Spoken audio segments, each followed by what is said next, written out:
Hello guys, study अड्डा में आप सभी का स्वागत है। आज हम डिस्कस करेंगे कि यूपीएससी एग्ज़ाम के लिए एनसीईआरटी का कितना महत्व है। यूपीएससी एग्ज़ाम में एनसीईआरटी अपने आप में एक महत्वपूर्ण योगदान या कहते कि महत्वपूर्ण रोल अदा करती है।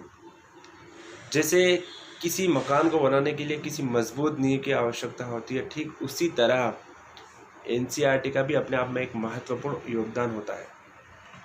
तो आइए हम बात करते हैं एनसीईआरटी में क्या क्या महत्वपूर्ण है, एनसीईआरटी को कैसे पढ़ा जाए और एनसीईआरटी को पढ़ना ही क्यों ज़रूरी होता है एक यूपीएससी एग्ज़ाम को क्लियर करने के लिए।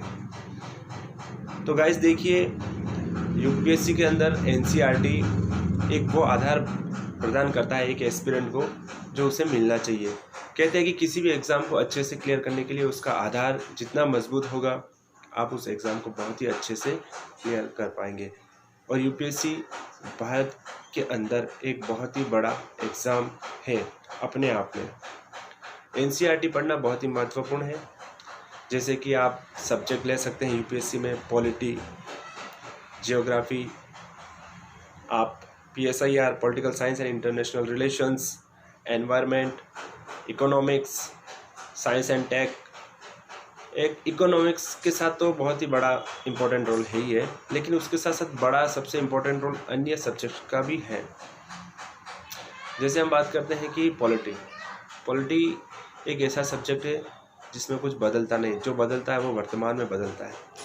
तो पॉलिटी को मजबूत करने के लिए अगर कोई नया एस्पिरेंट है जो यूपीएससी एग्ज़ाम देना चाहता है, तो मेरी राय के हिसाब से उसे सबसे पहले एनसीईआरटी को ही पढ़ना चाहिए। एनसीईआरटी उसको पॉलिटी में एक अच्छा मजबूत आधार प्रदान करेगा। उसके जो महत्वपूर्ण की पॉइंट्स हैं वो उसको समझने में आसानी होगी, इसलिए एनसीईआरटी पॉलिटी के लिए इम्पोर्टेंट है।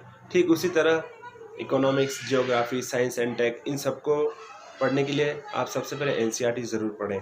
एनसीईआरटी से जितना आपका बेस मजबूत होगा, ठीक उतना ही मजबूत आप अन्य रेफरेंस बुक्स पढ़ पाएंगे। तो अब मेरी आप सबसे यही राय है कि सबसे पहले आप एनसीईआरटी को फॉलो करें। और एक दूसरा पहलू ये भी है कि अक्सर कुछ एस्पिरेंट्स का ये डाउट रहता है कि एनसीईआरटी को कैसे पढ़ा जाए और कब तक पढ़ा जाए। और तो मेरा ये राय है कि एनसीईआरटी को आप थोरूली पढ़ें। जो जो इम्पोर्टेंट्स की पॉइंट्स हैं उनको आप मेरे हिसाब से सिर्फ अंडरलाइन कर दें।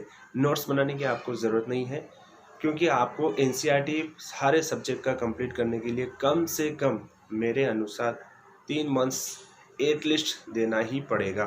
अगर आप 3 मंथ्स के अंदर एनसीईआरटी कंप्लीट कर लेते हैं तो आपका दूसरा पड़ाव होता है आपका रेफरेंस बुक। तो गाइस, एनसीईआरटी को अपना आधार बनाइए। किसी भी यूपीएससी एग्ज़ाम को अच्छे से क्लियर करने के लिए आपको सबसे पहले एनसीईआरटी पढ़ना ही पड़ेगा। और हाँ, एक इसमें सबसे महत्वपूर्ण तथ्य ये भी सामने आता है कि अक्सर ये कहा जाता है कि कुछ जो इसके बैकग्राउंड से जो स्टूडेंट होते हैं, जैसे कि जिन्होंने पहले polity, geography, economics, science, tech, everything all subject जिन्होंने पढ़ा हो पहले, तो वो चाहे तो रेफरेंस बुक से अपनी शुरुआत कर सकते हैं अगर उनका बेस मजबूत है, अगर उनका ग्रेजुएशन इन्हीं सब्जेक्ट में हुआ है।